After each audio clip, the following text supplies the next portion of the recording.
আমরা প্রতিদিন এই বিশাল আকাশের নিচে হাঁটি, কিন্তু কজন ভেবেছি এই মহাবিশ্ব আসলে কতটা বিস্ময়কর? আর আল্লাহ তাআলা এই বিশাল বিশ্ব সম্পর্কে কোরআনে কি বলেছেন? এক, মহাবিশ্বের সৃষ্টি।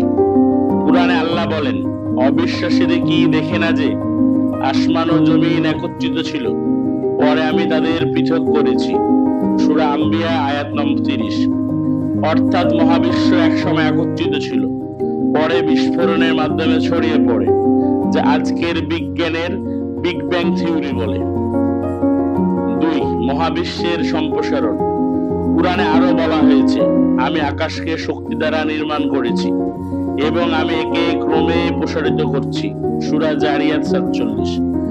1400 বছর আগে কুরআন বলেছিল মহাবিশ্ব ক্রমাগত বড় হচ্ছে। আজ বিজ্ঞানীরা টেলিস্কোপে সেই সত্যটাই দেখছে। তিন, সূর্য ও চাঁদের গতি। কুরআনে বলা হয়, সূর্য চলে তার নির্ধারিত পথে, আর চাঁদও তার নিজ কক্ষপথে। সূরা ইয়াসিন 38-39। মানে এই বিশাল সিস্টেমে কিছু এলোমেলো নয়, সবই নির্দিষ্ট কক্ষপথে চলছে।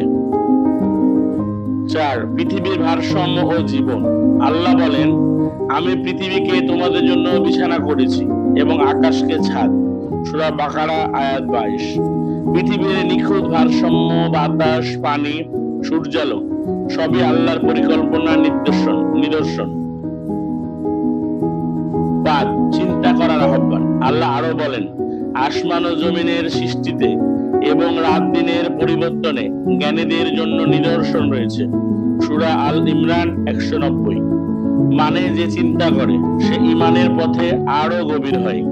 শেষ কথা, মহাবিশ্ব শুধু রহস্য নয়, এটি আল্লাহর শক্তি, প্রজ্ঞা ও ভালোবাসার প্রতিচ্ছবি। তাই যখনই তুমি আকাশের দিকে তাকাবে, মনে রেখো এ বিশাল মহাবিশ্ব এক বিস্ময়, আর এর স্রষ্টা আল্লাহ মহান। ধন্যবাদ।